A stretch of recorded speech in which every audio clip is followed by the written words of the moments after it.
Hello everyone. So today I have bring the next lecture of structure of an atom chapter, and in which today we are going to study about atomic spectrum.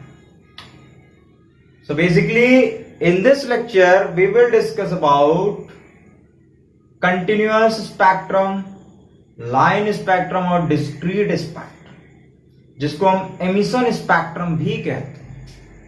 ठीक है. Continuous spectrum में हम emission spectrum पढ़ेंगे और उस emission spectrum में हम discrete spectrum पढ़ेंगे.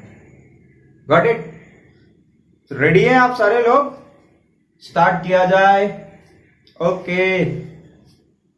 टॉपिक लिख रखा है एटॉमिक स्पेक्ट्रम. बच्चों सबसे पहला क्वेश्चन मेरा ये है कि what is the visible spectrum of human I. What is visible spectrum? Visible spectrum क्या है, कितना है?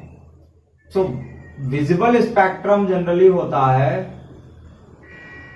4000 एंगस्ट्रॉम टू 7800 एंगस्ट्रॉम के आसपास की वेवलेंथ की रेज जब आती हैं तो वो हमारे विजिबल स्पेक्ट्रम में होती हैं. 4000 एंगस्ट्रॉम से लेकर 7800 एंगस्ट्रॉम तक की जो वेवलेंथ आती हैं, इतनी वेवलेंथ की जो रेडिएशंस आती हैं, that is in our visible spectrum. And अगर इससे ऊपर जाओगे तुम तो फिर क्या आएगा?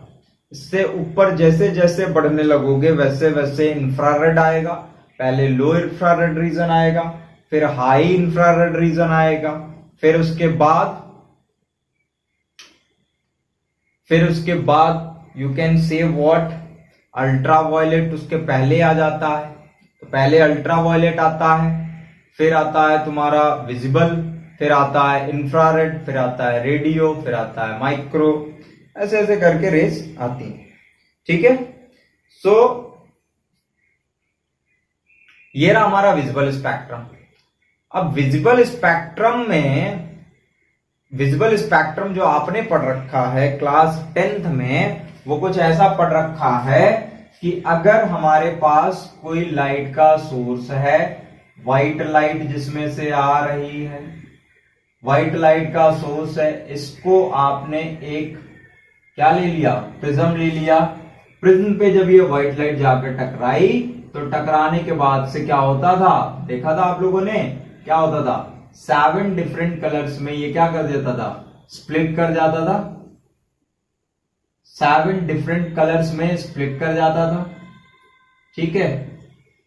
और इसको हम बोलते थे विबग्योर. क्या बोलते थे? विबग्योर. ये था.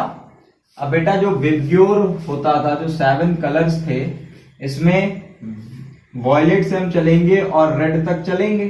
तो ये जो विबग्योर होता है ये हमारे विजिबल स्पेक्ट्रम में होता है. That is in our visible spectrum. तो विजिबल स्पेक्ट्रम का मतलब क्या है कि ये 4000 एंगस्ट्रॉम से लेकर के कहां तक होगा? 7800 एंगस्ट्रॉम तक होगा. ठीक है. तो 4000 एंगस्ट्रॉम से लेकर के 7800 एंगस्ट्रॉम तक होता है. अब 4000 एंगस्ट्रॉम पे क्या मिल रहा है तुमको? Violet colour. तो 4001 एंगस्ट्रॉम पे क्या मिलेगा? सोचो. 4001 एंगस्ट्रॉम पर जैसे जैसे तुम 1 2 3 मतलब 4100 फिर 4200 ऐसे ऐसे करके जैसे जैसे बढ़ते जाओगे, तो जैसे वॉयलेट मिला है तो वॉयलेट के बाद डार्क वॉयलेट, उससे ज्यादा डार्क, उससे ज्यादा डार्क, उससे कम, उससे लाइट, फिर उससे ज्यादा लाइट, फिर उससे ज्यादा लाइट. मतलब ये जो कलर्स है ना वो डार्क लाइट होते जाएंगे. ठीक है. फिर फाइनली तुम कहां पहुंच जाओगे? 7800 एंगस्ट्रॉम पर पहुंच जाओगे. मतलब 7800 एंगस्ट्रॉम के आसपास क्या रहेगा? डार्क रेड रहेगा, लाइट रेड रहेगा. रेड ज्यादा, रेड बहुत ज्यादा डार्क, या फिर रेड बहुत लाइट, इस टाइप से रहता है. बात आई समझ में? तो मैं ये कह रहा हूं कि अगर 4000 एंगस्ट्रॉम से हम 7800 एंगस्ट्रॉम पर जा रहे हैं तो इसमें जो है तुमको हर एक मतलब कि 4001, 4002, 4003 सबके सब तुम्हारे विजुअल स्पेक्ट्रम में लाई करेंगे। तो यहां पर ये जो स्पेक्ट्रम बनेगा ये होगा कंटिन्यूअस। कैसा होगा? कंटिन्यूअस होगा, कंटिन्यूअस स्पेक्ट्रम। ठीक है, मतलब तुमको एक एक वेवलेंथ की जो रे है ना, एक एक वेवलेंथ का वो सबका सब अपीयर होगा इस स्क्रीन पर, सबका सब इस स्क्रीन पर तुमको क्या होगा? मिलेगा। ठीक है, this is what you call continuous spectrum. But when you study about the atomic spectrum, जब आप एटॉमिक स्पेक्ट्रम के बारे में बात करते हैं तो आपको दो तरह के स्पेक्ट्रम पढ़ने पड़ते हैं। कितने तरह के स्पेक्ट्रम? दो तरह के। तो बच्चों, एक को हम बोलते हैं एमिशन स्पेक्ट्रम। क्या बोलते हैं? Emission spectrum. और दूसरे को हम बोलते हैं एब्जॉर्प्शन स्पेक्ट्रम। क्या बोलते हैं? Absorption spectrum. एक को तो हम बोलते हैं एमिशन स्पेक्ट्रम और दूसरे को हम बोलते हैं एब्जॉर्प्शन स्पेक्ट्रम। ठीक है, तो बेसिकली हमको एमिशन स्पेक्ट्रम पढ़ना है और एटॉमिक स्पेक्ट्रम जो होता है वो इस तरह के स्पेक्ट्रम से बिल्कुल अलग है। ये तो तुम्हारे विजुअल रेंज में लाई कर गया, मतलब तुमको एक एक वेवलेंथ का कलर जो था वो तुमको मिल गया। ठीक है, तो ये हो गया कंटिन्यूअस। अब एमिशन स्पेक्ट्रम जो होगा दैट इज एटॉमिक स्पेक्ट्रम, ये बिल्कुल डिफरेंट है। तो डिफरेंट है तो अब हम इसको पढ़ना स्टार्ट करते हैं। भैया एटॉमिक स्पेक्ट्रम क्या है, रब कर दे रहा हूं मैं इसको। ठीक है, इसको हमने किया रफ और अब हम बढ़ते हैं आगे। अब मान लो एटॉमिक स्पेक्ट्रम कैसे होगा। तुमने एक चैम्बर ले लिया, लेट अस से कि ये तुम्हारा चैम्बर है और इसमें तुमने क्या कर दिया? भर दी कोई गैस। ठीक है, क्या कर दी? कोई गैस भर दी। ये चैम्बर है और इस चैम्बर में आपने गैस भरी है। अब इस गैस को आप कर दो हीट। क्या कर दो? हीट कर दो। तो मैंने कल आपको पढ़ाया था कि जब आप हीट करोगे तो रेडिएशन जाएंगे तो फिर भैया जो इलेक्ट्रॉन होगा n=1 से n= जंप करके n=2 पहुंच जाएगा। फिर 2 उसके लिए अनस्टेबल स्टेट है तो फिर वापस वो n=1 पर आएगा। 1 पर आएगा तो कुछ रेडिएशन निकालेगा। तो हमने माना कि ये रेडिएशन उसने निकाला। फिर तुमने एक रख दिया यहां पर प्रिज्म रख दिया, फिर सामने में रख दी स्क्रीन। फिर यहां से ये जो है डिफरेंट कलर्स में स्प्लिट करके ऐसे तुमको मिला। जब डिफरेंट कलर्स में ये तुमको ऐसे स्प्लिट करके मिला तो ये जो डिफरेंट कलर्स में स्प्लिट करके मिला है तो इस पे डिफरेंट वेवलेंथ थी। डिफरेंट वेवलेंथ लेट्स से हम मान लेते हैं कि जैसा हमारे कंटिन्यूअस स्पेक्ट्रम में हो रहा था 4000 एंगस्ट्रॉम से लेकर के 7800 एंगस्ट्रॉम तक आपको वेवलेंथ मिल रही थी। लेकिन यहां पर एक परेशानी ये थी कि 4000 एंगस्ट्रॉम से 7800 एंगस्ट्रॉम तक तो मिल रहा है, लेकिन जैसा वहां मिल रहा था 4001 एंगस्ट्रॉम, फिर 4002 एंगस्ट्रॉम वेवलेंथ मिल रही थी, मतलब कंटिन्यूअस मिल रही थी। 4001, 4002, 4003, 4004 ऐसे करके। लेकिन यहां क्या हुआ, यहां पर 4000 मिला और 4000 के बाद से सीधे मिल गया आपको 4150 एंगस्ट्रॉम। फिर उसके बाद मिल गया 4400 एंगस्ट्रॉम। फिर आपके उसके बाद कुछ और मिला, उसके बाद कुछ और मिला। मतलब ये कि इसमें जो रेडिएशंस आ रहे थे, ये जो रेडिएशंस थे, इन रेडिएशंस में कंटिन्यूटी नहीं थी, मतलब एक के बाद एक नहीं था। मतलब कुछ वेवलेंथ की रेडिएशंस जो थी वो गायब हो जा रही थी, वो डिसअपीयर हो जा रही थी। ठीक है, तो डिसअपीयर हो जाने की वजह से उसको बोला गया डिस्क्रीट स्पेक्ट्रम। क्या बोला गया? Discrete spectrum. ध्यान से सुनिएगा, डिस्क्रीट स्पेक्ट्रम हम किसको कह रहे हैं? हम डिस्क्रीट स्पेक्ट्रम उसको बोल रहे हैं जिसमें कुछ वेवलेंथ तो हमको इस स्क्रीन पर मिली, कुछ सर्टेन वेवलेंथ की रेडिएशन आपको मिली और कुछ सर्टेन वेवलेंथ की रेडिएशन गायब हो गई। तो गायब हो गई तो बेटा कंटिन्यूअस तो मिल नहीं रहा है, तो कंटिन्यूअस नहीं मिल रहा तो उसको हम बोलते हैं डिस्क्रीट, या फिर आप कहो और लाइन स्पेक्ट्रम। कैसा स्पेक्ट्रम मिलेगा आपको? या तो आप उसको डिस्क्रीट बोलो या फिर आप उसको बोलो लाइन स्पेक्ट्रम। देखो लाइन स्पेक्ट्रम इसको हम इस वजह से बोल रहे हैं कि अगर मैंने ये एक तरह की स्क्रीन ले ली तो इस पे जिन वेवलेंथ का रेडिएशन आ रहा था, जो अपीयर हो रहा था, उसको हमने एक लाइन से शो कर दिया, फिर ऐसे लाइन बना दी, फिर ऐसे लाइन बना दी, फिर ऐसे लाइन बना दी, फिर ऐसे लाइन बना दी। मतलब ये जो लाइनें बन रही हैं, ये लाइन ये शो कर रही हैं कि इस पर्टिकुलर वेवलेंथ की रेडिएशन स्क्रीन पर मिल रही है और ये जो व्हाइट व्हाइट दिखाई दे रहा है ये सब गायब हो जा रहा है। लाइन स्पेक्ट्रम का मतलब ये है कि ये आपको मिल रहा है और व्हाइट व्हाइट का मतलब ये गायब हो जा रहा है।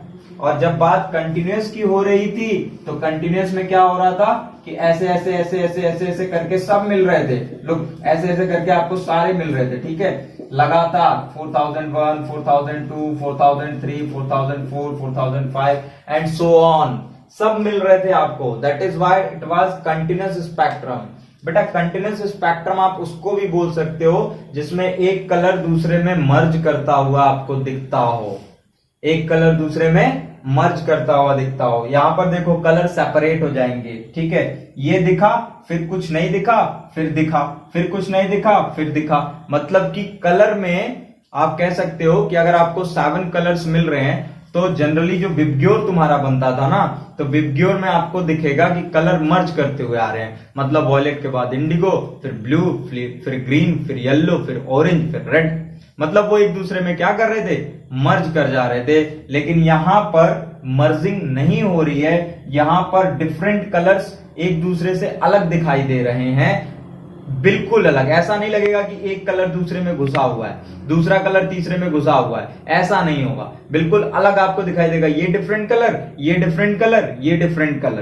तो कंटिन्यूअस स्पेक्ट्रम में क्या होता है कि आपको कलर मर्ज करते हुए दिखते हैं, और डिस्क्रीट या स्पेक्ट्रम या फिर आप लाइन स्पेक्ट्रम बोल रहे हो तो उसमें कलर मर्ज करते हुए नहीं दिखते हैं। क्लियर है? इतना बात आ रही है समझ में क्या बोल रहा हूं मैं? तो रफ कर दें इसको, रफ करें, फिर इसकी कहानी आगे बढ़ाते हैं भाई, इसकी कहानी और आगे बढ़ाते हैं कि एक्चुअली क्या क्या हो रहा था। यहां रफ कर रहा हूं मैं इसको।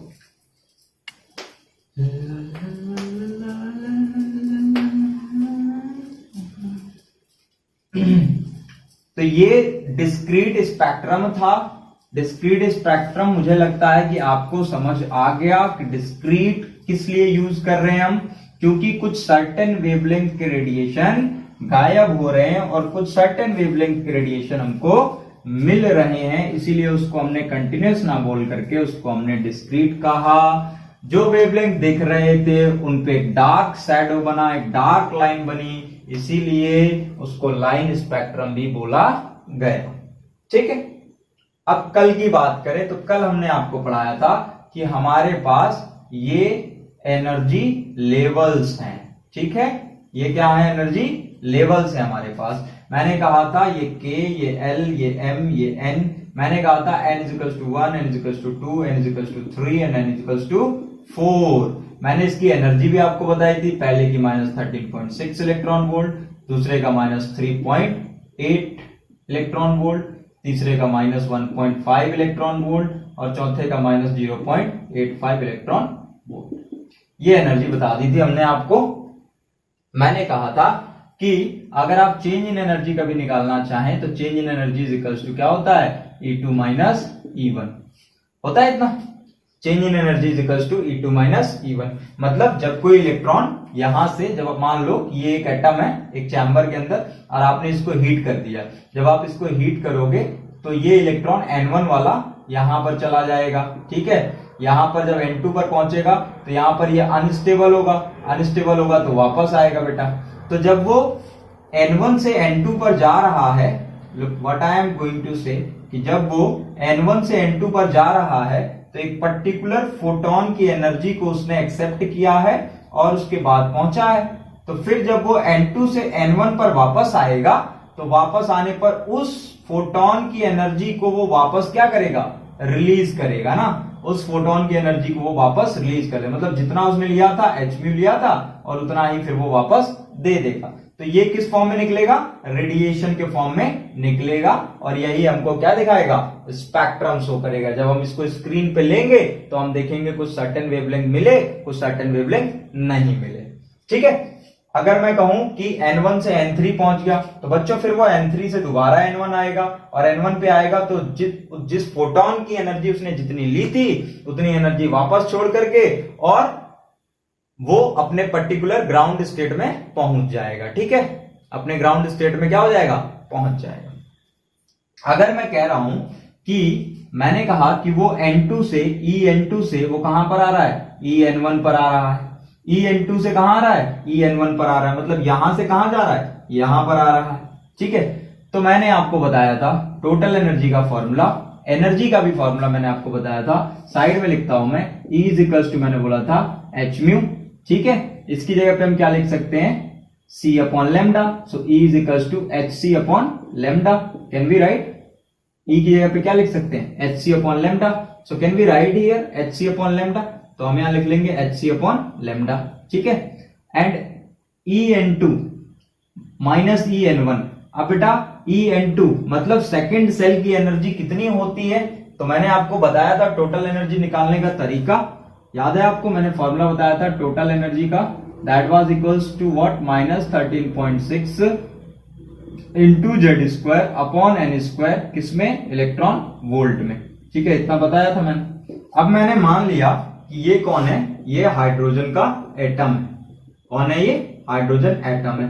तो बच्चों हाइड्रोजन एटम के लिए जेड की वैल्यू 1 होती है, गॉट इट। एन की वैल्यू जो होगी वो तो 1 2 3 4 and dot dot dot dot infinity तक। ठीक है, जेड की वैल्यू 1 और एन की वैल्यू 1 2 3 4 से लेकर इंफिनिटी तक। तो अगर मैं कहूं कि N2 से N1 पे जा रहा है तो पहली बार में मुझे क्या रखना है, N2 रखना है। ठीक है, N की जगह पर 2 रखना है। So total energy is equals to क्या हो जाएगा, -13.6 इंटू जेड स्क्वायर मतलब एटॉमिक नंबर, सो 1 का स्क्वायर अपॉन N की वैल्यू कितनी रहेगी, बेटा कहां से जा रहे हो आप, N2 से जा रहे हो ना, तो ये हो जाएगा 4, got it, electron volt. What the point, electron volt, इतना हो जाएगा। फिर आप चाहो तो टोटल एनर्जी आप निकाल सकते हो यहां से, एंड टोटल एनर्जी आपको सेकंड सेल की मिल जाएगी, which will be equals to near about -3.8 electron volt. इतनी एनर्जी आपको टोटल मिल जाएगी। तो ये तो तुम्हारा फॉर्मूला था, गॉट इट, ये फॉर्मूला था। तो टोटल एनर्जी की जगह तुम इतना लिख सकते हो, टोटल एनर्जी की जगह तुम इतना लिख सकते हो। तो सेकंड सेल की एनर्जी को मैं यहां लिख दूं इतना, लुक मैं क्या करने वाला हूं, मैं -13.6 into Z square upon N square और यहां 2 लिख देता हूं। ठीक है, जेड स्क्वायर अपॉन N2 का स्क्वायर, क्योंकि मैं सेकंड सेल की एनर्जी की बात कर रहा हूं। ठीक, अब मैं इसको रफ कर देता हूं क्योंकि हमारे पास जगह की कमी है। इतना आप समझ ही गए होंगे क्योंकि पिछले लेक्चर में इस पे हमने बात की थी। ठीक है, ओके, अब यहां पर वापस आ जाओ, तो यहां पर क्या लिखोगे आप, -13.6 into Z square upon N1 का स्क्वायर लिख लोगे, कोई परेशानी नहीं है, कोई दिक्कत नहीं है यहां तक। ठीक है, अब हम यहां पर आगे बढ़े। सो hc अपॉन लैम्डा हमने लिख दिया इज इक्वल्स टू, ये बेटा z कितना है, 1 है क्योंकि हाइड्रोजन का एटम है। So can we write like that, -13.6 upon N2 का स्क्वायर माइनस 13.6, और यहां पर एक और माइनस होने वाला है बच्चों, तो ये माइनस माइनस क्या हो जाएगा, प्लस हो जाएगा, क्योंकि ये वैल्यू माइनस में रहती है, यहां पहले से ही माइनस है, तो ये प्लस 13.6 इंटू जेड की जगह 1 रख दिया, तो ये हो जाएगा N1 का स्क्वायर। Got it. अब आप इसको थोड़ा सा टर्न कर लो, और टर्न करके लिख लो। कैसे लिखोगे, hc upon lambda is equals to 13.6 upon N1 square minus 13.6 upon N2 square. Could you write like that, बिल्कुल। ओके, अब मैं यहां पर क्या करूं, 13.6 को कॉमन कर लेता हूं, तो मैं क्या करूंगा, hc upon lambda is equals to 13.6 common गया, तो क्या बचेगा, 1 अपॉन N1 का स्क्वायर माइनस 1 अपॉन N2 का स्क्वायर, इतना बचेगा। ठीक है, अब यहां पर आप एक काम करो, ये आपका एक रिलेशन है, ठीक है, this one is your relation. अब यहाँ आप एक काम कर सकते हो, टू एलिमिनेट दिस HC को हटाने के लिए आप एक काम कर लो बेटा। क्या करोगे आप, तो आप इस HC को उठा करके नीचे लेकर आओ, या फिर आप एक काम कर लो ऐसे कि यहाँ पर HC इंटू कर लो और नीचे भी HC से डिवाइड कर दो। कर सकते हो ना आप ऐसा, HC से ऊपर में इंटू कर दो और नीचे HC से डिवाइड, तो ये HC और ये HC कट जाएगा, तो आपको क्या मिलने वाला है, what you are going to have. दिखाई दे रहा है ना सबको यहाँ तक, मुझे लगता है सबको यहाँ तक बोर्ड दिखाई दे रहा होगा। तो यहाँ से आपको मिलेगा 1 upon lambda is equals to 13.6 upon HC, और ये हो जाएगा 1 upon N1 square minus 1 upon N2 square. इतना आ जाएगा आपके पास, 1 upon lambda is equals to 13.6 upon HC, 1 upon N1 square minus 1 upon N2 square. Okay, अब बेटा देखो यहाँ पर H जो है वो क्या है, प्लैंक कांस्टेंट, C जो है वो क्या है, लाइट की speed, so that is also constant, that is also constant. What it, ये दोनों क्या है, कांस्टेंट है। What the point, what I am saying, सबको समझ आ रहा है क्या बोल रहा हूं मैं। तो ये दोनों अगर कांस्टेंट हो गए, अगर ये दोनों कांस्टेंट हो गए, तो हमने इन कांस्टेंट की वैल्यू रखी, ऊपर में 13.6 था, इन कांस्टेंट की वैल्यू रख करके इससे डिवाइड किया, और डिवाइड करके हमको कोई कांस्टेंट वैल्यू मिली होगी। क्या मिला होगा हमको, कोई कांस्टेंट वैल्यू मिला होगा। ठीक है, तो वो जो कांस्टेंट वैल्यू थी वो हमको इतने के बराबर लगभग मिली। कितने के बराबर, 1.7 इंटू 10⁻⁻7 पर मीटर, इसके आसपास मिली थी हमको वैल्यू, 1.6 या फिर 1.7 के नियर अबाउट था पर मीटर। तो ये वैल्यू जो थी ये कांस्टेंट वैल्यू है, इसको हमने बोला R के बराबर। What we told, this value is equals to R। इस वैल्यू को हमने किसके बोला, किसके बराबर बोला, R के। और ये जो R था that was famous from the name Rydberg constant. किस नाम से फेमस है ये, रिडबर्ग कांस्टेंट के नाम से फेमस है। ठीक है, इस पूरे वैल्यू को, इसको हमने कैलकुलेट किया तो हमको इतना मिला which is equals to R, और इसको हम रिडबर्ग कांस्टेंट बोलते हैं। तो इसकी जगह हम क्या लिख लेंगे, what we will write here, क्या लिखेंगे हम यहाँ पर, R। What we can write here, R। So यहां से हमारा फॉर्मूला क्या आएगा, 1 upon lambda is equals to R 1 upon N1 square minus 1 upon N2 square. इतना आ जाएगा। तो ये आ गया तुम्हारा हाइड्रोजन के एटम के लिए फॉर्मूला। अब बच्चों अगर मैं किसी भी एटम के लिए फॉर्मूला लाना चाहता हूं तो व्हाट आई विल राइट, जैसे यहां तो मैंने Z की जगह पे 1 रख दिया क्योंकि हाइड्रोजन लिया था। अब अगर मुझे कोई और एटम दे दिया जाए, like helium, like neon, like fluorine, मतलब कोई भी एटम दे दिया जाए, तो वहां पर अब मैं क्या करूंगा, Z स्क्वायर को भी कॉमन कर लूंगा। ठीक है, क्या कर लूंगा, Z स्क्वायर को कॉमन। तो फाइनल फॉर्मूला क्या मिलेगा मुझे, 1 upon lambda is equals to RZ square, और ये होगा 1 upon N1 square minus 1 upon N2 square. ये मिलेगा मुझे, देख रहे हैं आप लोग क्या मिल रहा है मुझे, 1 upon lambda is equals to RZ square 1 upon N1 square minus 1 upon N2 square. So this will be my final formula to calculate the wavelength. किसकी वेवलेंथ कैलकुलेट कर रहे हो आप, किसकी वेवलेंथ कैलकुलेट कर रहे हो आप, उस रेडिएशन की वेवलेंथ को कैलकुलेट कर रहे हैं, आप उस रेडिएशन की वेवलेंथ को कैलकुलेट कर रहे हैं जो रेडिएशन निकल रही है जब इलेक्ट्रॉन हायर एनर्जी लेवल से लोअर एनर्जी लेवल की तरफ जंप कर रहा है। जब इलेक्ट्रॉन हायर एनर्जी लेवल से लोअर एनर्जी लेवल की तरफ जंप कर रहा है तो वो कुछ सर्टेन वेवलेंथ के साथ निकलेगा भाई, कोई वेवलेंथ उसकी होगी, तो वही वेवलेंथ को हम यहां से कैलकुलेट करेंगे। N1 क्या है, ग्राउंड स्टेट, और N2 क्या है, एक्साइटेड स्टेट। ठीक है, या फिर इसको आप बोलो first excited state, this will be called your second excited state, या फिर थर्ड एक्साइटेड स्टेट, या फिर फोर्थ एक्साइटेड स्टेट। मतलब मैं बोल सकता हूं कि इलेक्ट्रॉन n=3 से n=1 पर आ रहा है, तो यहां मैं लिखूंगा N1 square minus N3 square. ठीक है, फिर अगर मैं बोलूं N4 से N1 पे आ रहा है तो मैं कहूं N1 square minus N4 square. ठीक है, कोई परेशानी इसमें नहीं है। तो बच्चों ये है Rydberg constant, this is the atomic number, this is the wavelength of the radiation which is coming out when electron is jumping from higher energy level to lower energy level. N1 is that energy level जहां से electron नीचे से ऊपर जा रहा है, और N2 higher energy level है. N1 लोअर एनर्जी लेवल और N2 higher energy level. Clear है आप सबको? समझ आया? रफ करें. ओके. सो यहां से एक और मॉडिफिकेशन हम करेंगे इस फॉर्मूले के अंदर, एक और मॉडिफिकेशन करेंगे ताकि आप आसानी से बना सको. तो ये रफ कर दूं मैं. It is very important formula and in maximum numericals this formula will be used up. इस फॉर्मूले को आप यूज करके बहुत सारे न्यूमेरिकल प्रॉब्लम्स बना सकते हैं. ठीक है, रफ कर दें. ओके. सो इसको हम करते हैं रफ और कहानी को बढ़ाते हैं आगे. इसको रफ करके कहानी थोड़ी सी और आगे बढ़ेगी. कहां से फॉर्मूला आया आपको समझ में आया? चेंज इन एनर्जी N2 से N1, एनर्जी का जो गैप है, ठीक है, टोटल एनर्जी का फॉर्मूला. फिर उसके बाद से हम लास्ट में रेडबर्ग कांस्टेंट यूज किए, रेडबर्ग कांस्टेंट की वैल्यू. ठीक है, ओके. अब यहां से मैं ये फॉर्मूला जो है 1/λ is equal to RZ square 1/N1 square 1/N2 square को यहां लिख रहा हूं. RZ square 1/N1 square minus 1/N2 square.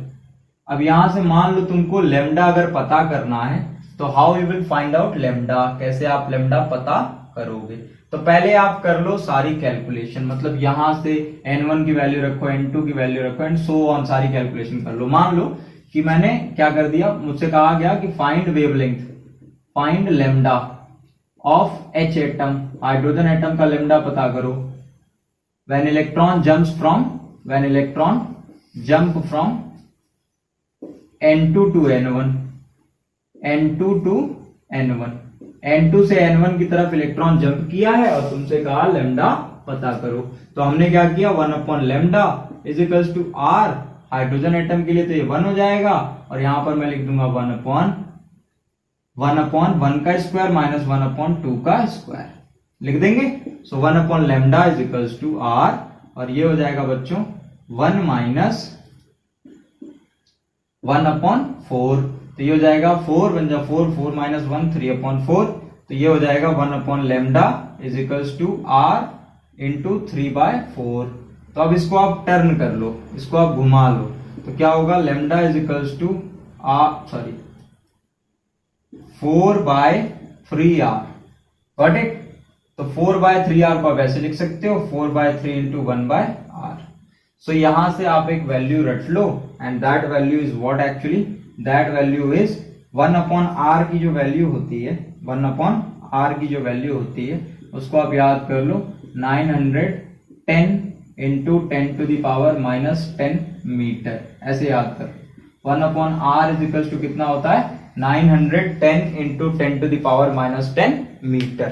ठीक है, या फिर आप इसको लिख सकते हो 1/R is equal to 910 angstrom, या फिर आप इसको ऐसे याद कर सकते हो 1/R बराबर 910 एंगस्ट्रॉम. तो 1/R की जगह मैं रखूंगा 910 angstrom. So that is equal to 4/3 into 910.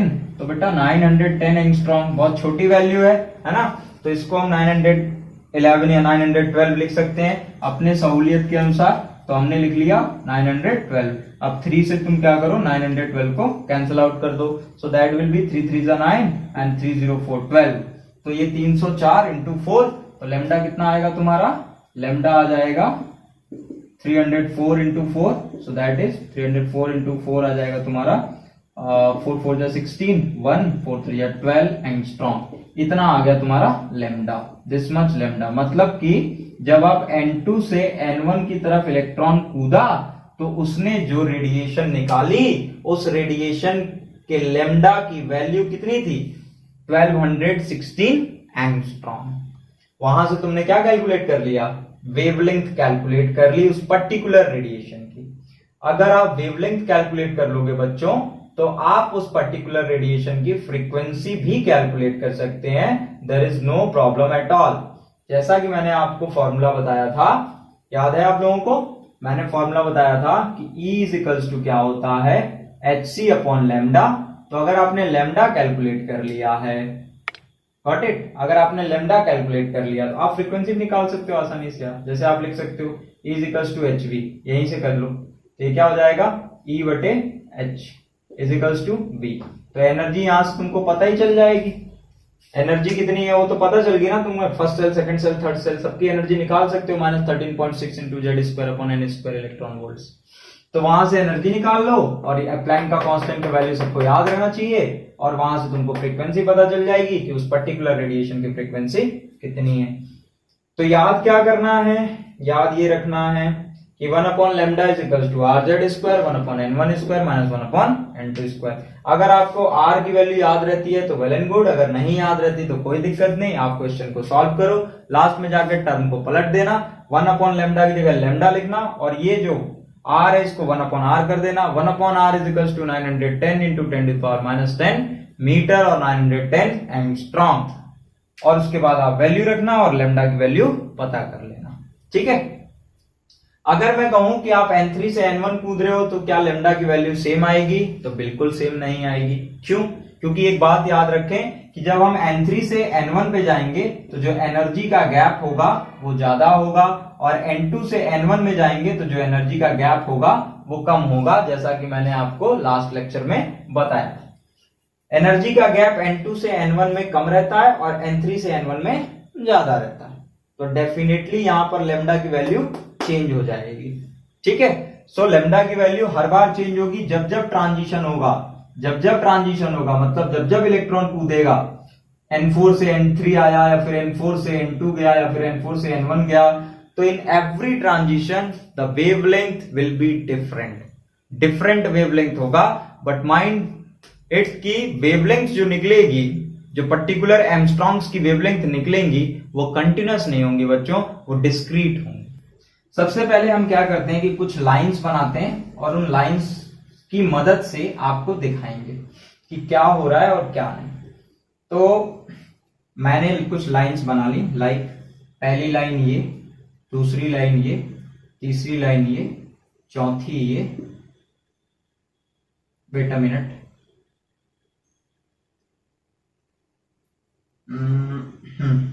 पहली लाइन ये, दूसरी ये, तीसरी ये, चौथी ये, पांचवी ये, sixth this one, seventh this one and eighth and ninth and tenth and 11th and 12th 13 14 15 16 and so on, ठीक है। और यहां पर जाके कहीं n is equals to infinity. ये क्या है लाइंस, इनको हम समझने की कोशिश करेंगे। ये लाइंस क्या है, ये जो है n इज इक्वल्स टू 1 है, ये जो है n इज इक्वल्स टू 2 है, ये n इज इक्वल्स टू 3, ये n इज इक्वल्स टू 4, ये n is equals to 5 and so on, ठीक। अब मैंने कहा कि electron n is equals to 2 से n इज इक्वल्स टू 1 पर आया, फिर n इज इक्वल्स टू 3 से n इज इक्वल्स टू 1 पर आया, फिर n इज इक्वल्स टू 4 से n इज इक्वल्स टू 1 पर, फिर n इज इक्वल्स टू 5 से n इज इक्वल्स टू 1 पर, n is equals to 6 से n is equals to 1 पर, n is equals to 7 से n is equals to 1 पर, and finally n is equals to infinity से n is equals to 1 पर। Electron भैया ये देखो, ये क्या है, ये एनर्जी लेवल्स हैं। ये जो लाइनें आपको दिख रही हैं ये एनर्जी लेवल है और हम जानते हैं कि इलेक्ट्रॉन जो होता है वो क्या करता है, जंप मारता है। सबको पता है कि इलेक्ट्रॉन क्या करता है, जंप करता है, गॉट इट। अब इलेक्ट्रॉन अगर करेगा जंप तो जाहिर सी बात है कि वो कुछ रेडिएशन निकालेगा, ठीक है, कुछ सर्टेन रेडिएशन उसमें से निकलेंगी, कुछ सर्टेन वेवलेंथ की, ओके। तो जब भी इलेक्ट्रॉन किसी भी एनर्जी लेवल से, जब भी इलेक्ट्रॉन किसी भी एनर्जी लेवल से n इज इक्वल्स टू 1 पर आता है, n इज इक्वल्स टू 1 पर आता है, तो वो जो स्पेक्ट्रल लाइंस बन रही हैं, वो जो स्पेक्ट्रल लाइंस बन रही हैं, इसको हम बोलते हैं लाइमन सीरीज। क्या बोलते हैं, लाइमन सीरीज, ठीक है। अब लाइमन सीरीज की कहानी समझेंगे हम थोड़ा सा। हम फॉर्मूला अपना याद किए हुए हैं, क्या फॉर्मूला था हमारा बताओ फटाफट। 1 upon lambda is equals to R Z square 1 upon n1 square minus 1 upon n2 square. ये फॉर्मूला हमने याद कर रखा है। अच्छा, अब इसके लिए अब हम लाइमन सीरीज के लिए कुछ बातें करते हैं। पहले हमने क्या कहा कि N2 से हम कहां गए, N1 पर गए। तो बच्चों N2 से N1 का डेरिवेशन अभी हमने आपको कराया था, तो आपने देखा कि लैम्डा इज इक्वल टू कितना आया था, 1216 एंगस्ट्रॉम आया था। ठीक है, पहले में किसमें आया था ये, N2 से N2 टू N1 आया था। अब हम N3 से किधर चलेंगे, N1 पे चलेंगे, N3 से N1, तो फॉर्मूला यूज करेंगे। So 1 upon lambda is equals to R as it is छोड़ेंगे, ये Z की जगह 1 हो जाएगा, और N3 से आ रहे हो ना, तो ये 1 का स्क्वायर माइनस 9। ठीक है, तो यहां से 1 upon lambda is equals to R and this will become 8/9। तो इसको घुमाएंगे हम, 1 upon lambda is equals to 9/8 into 1 upon R। So इसकी जगह रखेंगे हम क्या, 910 एंगस्ट्रॉम। तो हमने मान लो रख दिया 910 एंगस्ट्रॉम इसकी जगह पर। ओके, सो हम ये लिखेंगे 1 अपॉन, घुमा दिया तो इस कंडीशन में ये 1 अपॉन लैम्डा क्या हो जाएगा, लैम्डा हो जाएगा। So lambda is equals to 9, 8 से आप 910 को इंटू मारो, तो ये 8 बन जाए 8 और फिर 1, तो 8 बन जाए 8 एंड 8 4 जा 32 ना, सो 114 नियर अबाउट। तो 114 इंटू 9, तो 114 इंटू 9 कर लो, 114 इंटू 9, सो दैट इज 9 4 जा 36, 3 9 9 3 12, 1 9 9 10, 1026। कितना आया आपका, 1026 एंगस्ट्रॉम। मतलब जब आप N3 से N2 पर चले तो आपको कितना मिल रहा है, N3 से N2 पर चले तो कितना मिल रहा है, 1026। N2 से N1 पे चले थे तो कितना मिला था आपको, 1216 एंगस्ट्रॉम। फिर जब आप N3 से N1 पर जा रहे हैं तो कितना मिल रहा है आपको, हाउ मच, 1026 एंगस्ट्रॉम। ठीक है, अब अगर मैं कहूं कि आप N4 से N1 पे जाओ, कहां से कहां जाओ, N4 से N1 जाओ, तो लुक क्या होगा, थोड़ा देखेंगे हम लोग। N4 से N1 पे जब हम जाएंगे तो ये हो जाएगा 16, इजंट इट, यहां हो जाएगा 16, तो ये हो जाएगा 1 upon lambda is equal to R। 16 minus 1 15/16 हो गया। अब यहां से घुमाएंगे, so lambda is equal to 16/15 into 1/R। तो ये बच्चों 1/R किसके बराबर है, 910 एंगस्ट्रॉम के बराबर है। तो इसको काटो, 5 3 जा 15 और 5 1 जा 5, और यहां से 4, 5 8 जा 40 और 5 2 जा 10 और 3 से कटेगा, 3 6 जा 18 और ये हो जाएगा नियर अबाउट 60। ठीक है, तो 60 इंटू 16 कर लो, तो 60 इंटू 16, तो ये हो जाएगा 60 0 0 और 16 जगह 96, तो 960 एंगस्ट्रॉम। कितना आया, 960। तो N4 से जब आप N1 पर गए तो कितना आ रहा है, 960 एंगस्ट्रॉम। अच्छा, अब लास्ट इस तरह से आप करते रह जाओगे। ठीक है, एक आखिरी हम कर लेते हैं, और वो आखिरी किस पे होगा, मान लो इन्फिनिटी से कोई इलेक्ट्रॉन N1 पर आ रहा है, कहां से, इन्फिनिटी से, तो ये हो जाएगा इन्फिनिटी, 1/इन्फिनिटी का स्क्वायर, इन्फिनिटी का स्क्वायर इन्फिनिटी, और 1/इन्फिनिटी का square 0, so 1 upon lambda is equal to R, so that will be 1 upon 1 minus 0, so that is 1 upon 1, so 1 upon lambda is equal to R हो गया, इसको घुमाओ, so lambda is equal to 1/R। तो 1/R की value कितनी, 910 angstrom, इसकी value 910, so lambda is equal to 910 angstrom. मतलब infinity से जब आप आओगे, ये इन्फिनिटी था, तो यहां से जब आप आओगे तो आपको कितना मिलेगा, 910 एंगस्ट्रॉम, इतना मिल जाएगा।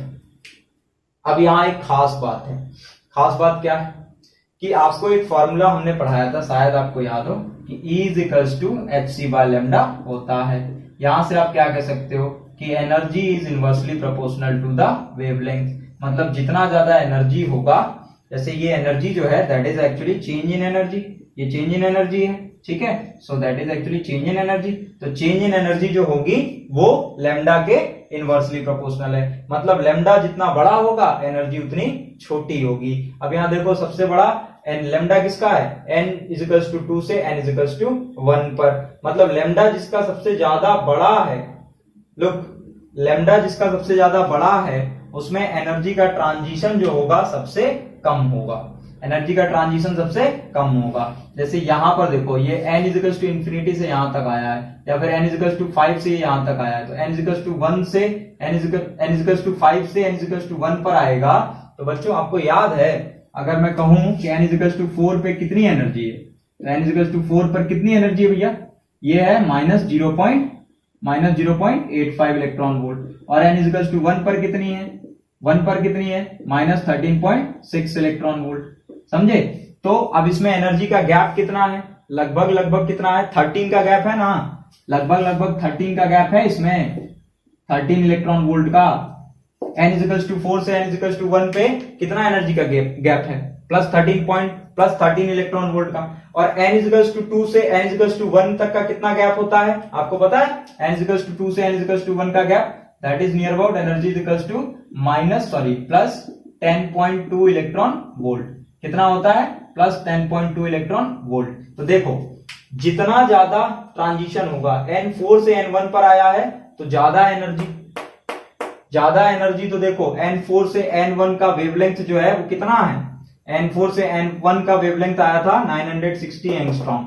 मतलब देखो जैसे जैसे वेवलेंथ घट रहा है वैसे वैसे एनर्जी बढ़ेगी। देखो ऊपर जा रहे हो तुम तो वेवलेंथ देखो कैसे कैसे कम हो रहा है, पहले कितना था 1216 एंगस्ट्रॉम, फिर 1026, फिर 960, फिर 910। मतलब जैसे जैसे ऊपर बढ़ रहे हो वैसे वैसे वेवलेंथ घट रही है, और जैसे जैसे ऊपर की तरफ जा रहे हो वैसे वैसे चेंज इन एनर्जी बढ़ेगी। मतलब लेमडा बढ़ेगा तो एनर्जी घटेगी। देखो यहाँ पर लेमडा यहाँ पर सबसे ज्यादा है तो एनर्जी यहाँ की सबसे कम है। कितनी एनर्जी है, +10.2 electron volt, change in energy इतनी है। और लेमडा जब सबसे छोटा है मतलब 910 इलेक्ट्रॉन वोल्ट, तो उस टाइम पर सबसे कम एनर्जी रहेगी, सबसे कम एनर्जी, ठीक है। मतलब चेंज इन गैप कितना रहेगा यार, इंफिनिटी से आओगे तो गैप कितना रहेगा, 0 का रहेगा। कितना रहेगा, 0 का रहेगा। इंफिनिटी से जब हम आते हैं तो गैप कितना रहता है, 0 रहता है, गैप 0 रहता है। मतलब -13.6 इलेक्ट्रॉन वोल्ट फर्स्ट सेल की एनर्जी, और इंफिनिटी पर जाकर के अगर इलेक्ट्रॉन आ रहा है तो मतलब +13.6 electron volt energy, so that will be the change will be 0। Change कितना होगा, 0 हो जाएगा, ठीक है। तो जब चेंज 0 हो जाएगा मतलब एनर्जी सबसे कम हो गई, तो एनर्जी सबसे कम होगी, सॉरी एनर्जी सबसे ज्यादा हो गई, तो एनर्जी सबसे ज्यादा हो गई तो उस कंडीशन में वेवलेंथ जो होगा वो सबसे शॉर्टर होगा। तो एनर्जी सबसे ज्यादा होगी तो वेवलेंथ छोटा, और एनर्जी बड़ी तो वेवलेंथ एनर्जी ज्यादा तो वेवलेंथ छोटा, और एनर्जी कम तो वेवलेंथ बड़ा, ठीक है। यहां से तुमको क्लियर समझ में आ रहा है क्या बोला है मैंने, energy is inversely proportional to the lambda, energy lambda के इनवर्सली प्रोपोर्शनल है। तो ये जिसने बताया था, इस सीरीज के बारे में जिसने बताया था उसका नाम था लाइमन, इसीलिए इस सीरीज का नाम पड़ा लाइमन सीरीज। लाइमन सीरीज में आप याद रखोगे कि जितने भी इलेक्ट्रॉन हैं वो सब के सब कहीं से भी चलते हैं, चाहे वो n=3 से चले, 4 से चले, 5 से चले, कहीं से भी चले, आकर गिरेंगे कहां, वो n=1 पर। समझ में आया तो रफ कर दें इसको। ओके, अब इसको हमने कर दिया रफ, ठीक है, इसको कर दिया हमने रफ। और यहां पर अब हम दूसरी सीरीज लेकर आते हैं, और दूसरी सीरीज का नाम है हमारे बाल्मर सीरीज। क्या नाम है बच्चों, बाल्मर सीरीज, ठीक है। तो ध्यान से सुनेंगे व्हाट इज बाल्मर सीरीज। जैसे हमने कहा कि ये तुम्हारा n=2 था, ये क्या था, n=2, और ये था n=1। अब यहां से ये हटाते हैं, ये सब रिमूव करते हैं। अब क्या होगा, अब ऐसा है कुछ कि सारे के सारे जो रेडिएशन है वो n=2 पर आकर गिरेंगे। कहां से, n=इंफिनिटी से लेकर n=6 से लेकर 5, 4, 3 सब के सब कहां गिरेंगे, n=2 पर गिरेंगे। जब वो n=2 पर गिरेंगे, n=2 पर गिरेंगे तो उस टाइम पर एक सीरीज बनेगी, और उस सीरीज को हम बोलते हैं बाल्मर सीरीज। क्या बोलते हैं, बाल्मर सीरीज, ठीक है। क्योंकि ये बाल्मर ने बताया था इसीलिए इसको हम बोलते हैं बाल्मर सीरीज। तो बाल्मर सीरीज जो होता है बच्चों, ये हमारे विजिबल स्पेक्ट्रम में होता है। ध्यान से सुनना, बाल्मर सीरीज जो होती है वो हमारे किस में रहती है, विजिबल स्पेक्ट्रम में रहती है, ठीक है। मतलब ये जो पर्टिकुलर वेवलेंथ्स हैं ये हमको दिखाई दे सकते हैं, मतलब ये रेडिएशन हमको दिखाई देती है, हमारे विजिबल स्पेक्ट्रम में होती हैं। तो अब इसके लिए हम फॉर्मूला अपना लगाएंगे और वैल्यू को कैलकुलेट करने की कोशिश करेंगे। देखते हैं क्या हमारे ये विजिबल स्पेक्ट्रम में आता है, क्योंकि हमारा विजिबल स्पेक्ट्रम तो 4000 एंगस्ट्रॉम से लेकर के 7800 एंगस्ट्रॉम तक है, ऐसा मैंने आपको वीडियो स्टार्ट करते टाइम पर ही बता दिया था। तो यहां पर अब हम यूज करते हैं 1/λ = R, हाइड्रोजन की बात हो रही है। तो मैंने सबसे पहले कहा कि n3 से कहां आ रहा है, n3 से n2 पर, तो ये हो जाएगा 2 का स्क्वायर माइनस 1/3 का square, so that is 1/λ = R। तो ये हो जाएगा बच्चों 1/4 - 1/9, ठीक है। 1/4 माइनस 1/9। सो यहां से हो जाएगा 1/λ इज इक्वल्स टू, आर को हम आर छोड़ते हैं और ये हो जाएगा तुम्हारा 9 4 जा 36, या 4 9 जा 9 माइनस 9 4 जा, ये हो जाएगा 5/36 और यहां से हम कर लेंगे 1/λ। तो लैम्डा इज इक्वल्स टू क्या हो जाएगा 36/5 इंटू वॉट आर, तो R sorry 36/5 into 1/r। 1/r की जगह क्या रखना है हमको 910। So lambda is equals to 36/5 into 910। तो 5 से इसको काटेंगे हम, तो 5 बन जा 5 और यहां से ये 4 जाएगा तो 5 8 जा 40 और यहाँ पर एक कैरी जाएगा तो 5 2 जा 10, नियर अबाउट 182। ठीक है 182 सही आ रहा है मेरा। 5 1 जा 5 4 5 8 जा 40 5 2 जा 10, ओके सही है। तो 36 इंटू 182, तो 182 इंटू 36 कर दो, देखो कितना आ रहा है 10 इंटू 3 2 और 3 2 5, ये हो गया 2 9 6 5 15 1 5 और ये 5 और 1 6। कितना आ गया तुम्हारा? You are getting how much? 3600।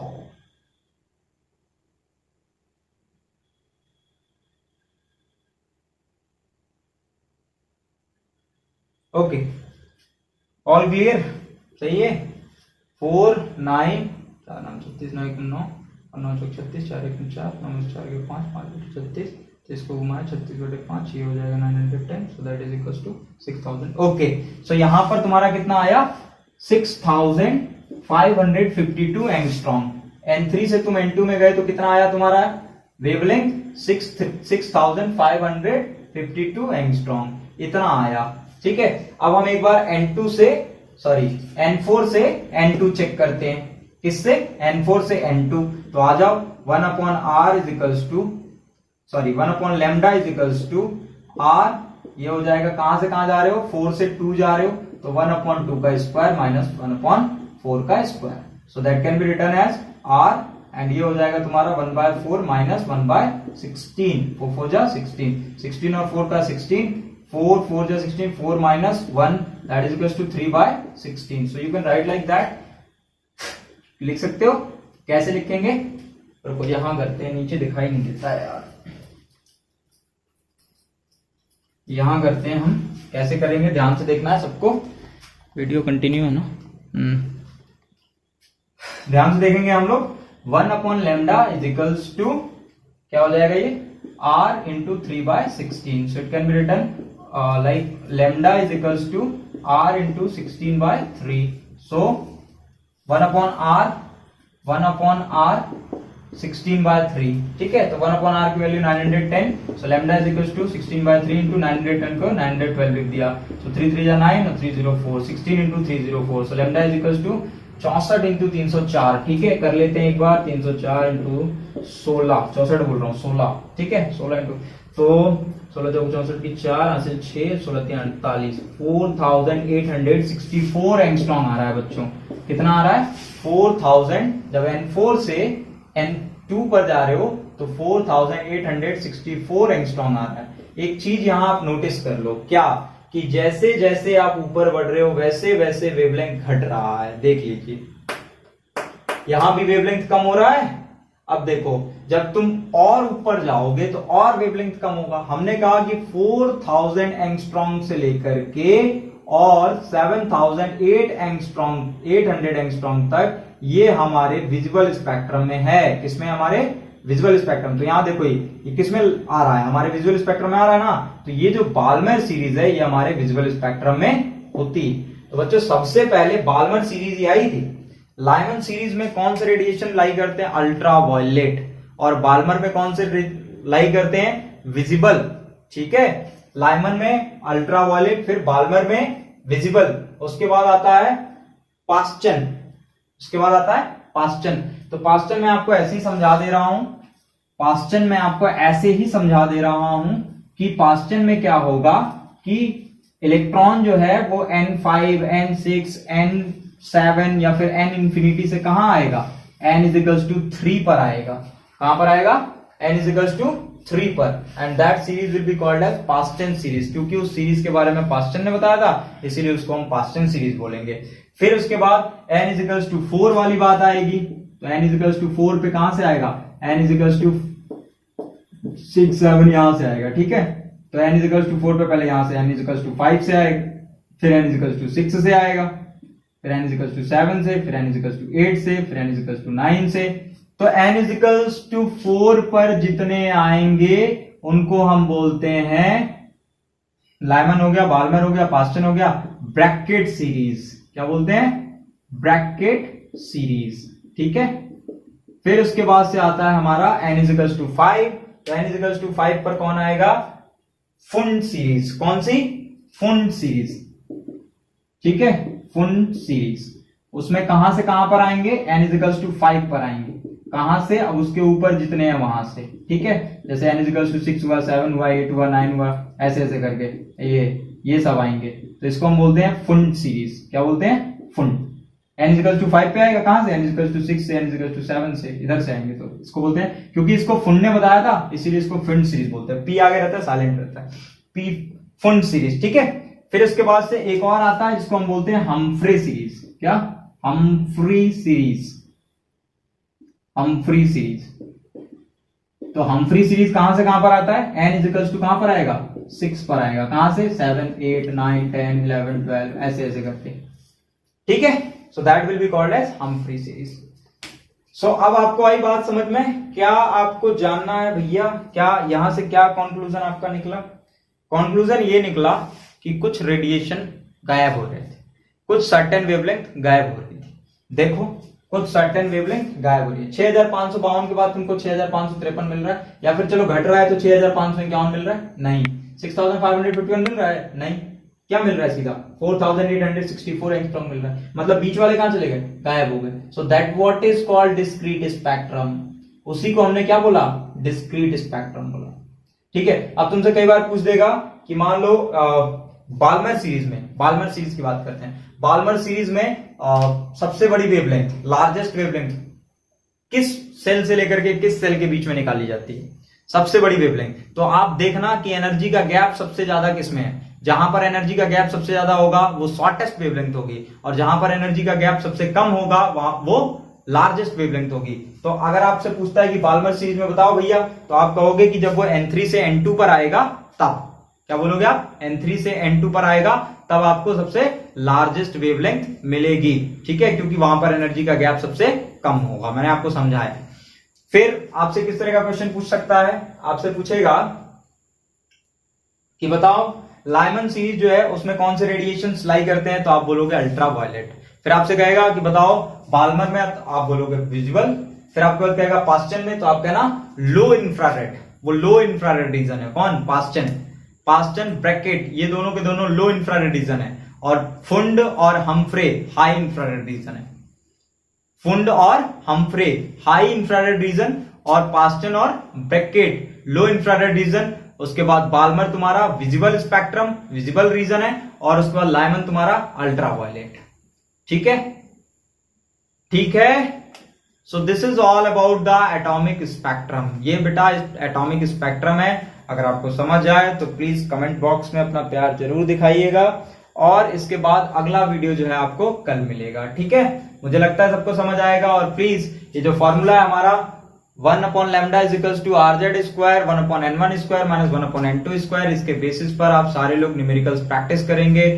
अगर आपको न्यूमेरिकल्स नहीं बनते हैं तो प्लीज मुझे बताएंगे, मुझे इन्फॉर्म करेंगे, और फिर मैं जो है कि कोशिश करूंगा उन क्वेश्चंस का सॉल्यूशन देने का। उसके लिए एक वीडियो बनाएंगे, लेकिन जब आप ट्राई करेंगे तभी, ठीक है। सो यहां पर लेक्चर खत्म होता है, और अगला लेक्चर जो होगा हमारा वो अब आएगा de Broglie wavelength Heisenberg uncertainty principle पर। डी ब्रॉगली वेवलेंथ पढ़ेंगे हम, डी ब्रॉय वेवलेंथ, और डी ब्रॉय वेवलेंथ के बाद हाइजेनबर्ग अनसर्टेनिटी प्रिंसिपल, उसके बाद आएगा हमारा श्रोडिंगर वेव इक्वेशन, उसके बाद से क्वांटम नंबर, ठीक है। तो अपना ख्याल रखें, खुश रहें, मस्त रहें, थैंक यू।